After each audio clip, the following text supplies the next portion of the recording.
Today we're going to be diving into the letter to the church in Ephesus. We're going to look at chapter 6, verses 13 through 18.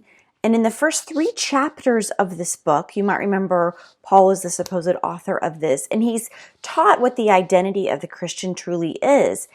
And what he basically outlines is that our identity is not that we have a career. It's not that we're married, that we're single. It's not what you do or do not do. It is not tied up in if you do or do not have children. Your identity is not how many possessions that you have, how expensive your possessions are. Our identity is that we are the chosen, created, beloved of God. And then in the second part of this letter, Paul then teaches how we are to live our lives because we are that beloved part of God, right? We've been called in this glorious identity, the chosen, the created, the beloved. And so he wants to urge everyone that's hearing this letter in the ancient church in a manner that is worthy of this glorious calling of God.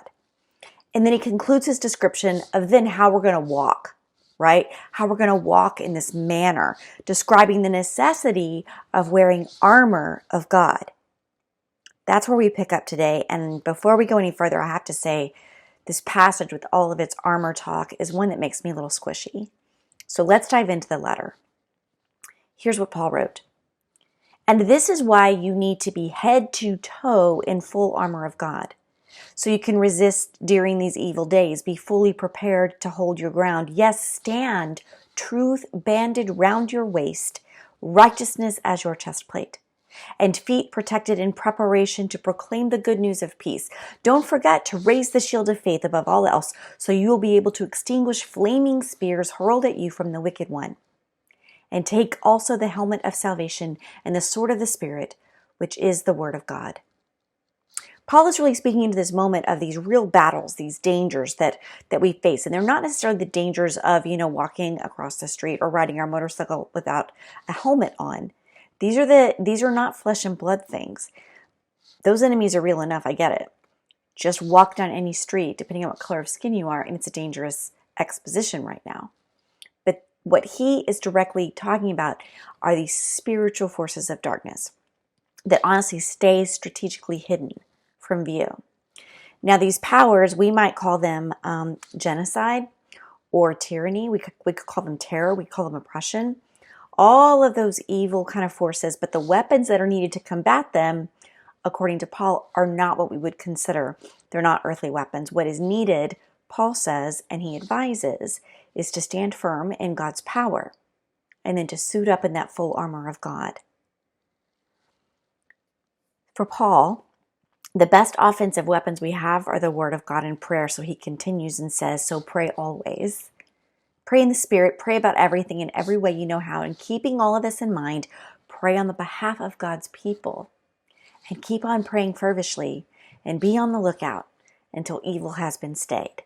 You can understand now why this has a different connotation, because this letter was written to those believers in Ephesus throughout the great cities of Asia Minor, and I truly believe this armor of God language is that metaphor of how a person of faith in Jesus, as God's beloved chosen person, might shape the life that they're living and shape the lives of others. It's important for us to keep in mind that this letter addresses very much a minority group in the first century, and you can imagine the Roman power and its evil fingers have gone everywhere. We're beginning to hear about the barbarians on different coastlines.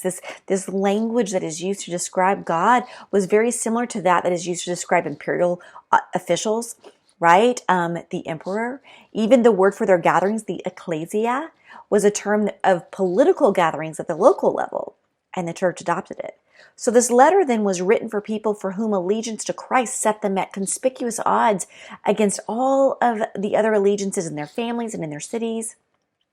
And perhaps for these folks, a certain kind of armor would be exactly what they craved, what they prayed for. They needed to know that they were covered.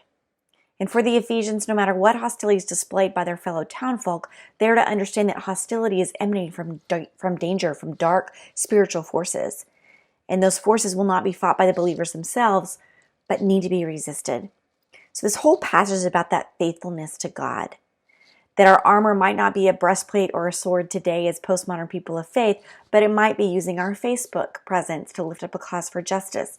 for standing with those that are hurting when life falls apart, offering love in our words. Let's face it, the thing about evil is it rears its head when the greatest good is happening. So my encouragement for you today is, where are you noticing evil? And how can you stand in the gap? How can you put on the armor of God and be the beloved and bring mercy and hope in your actions and your words? May God find us faithful in this moment.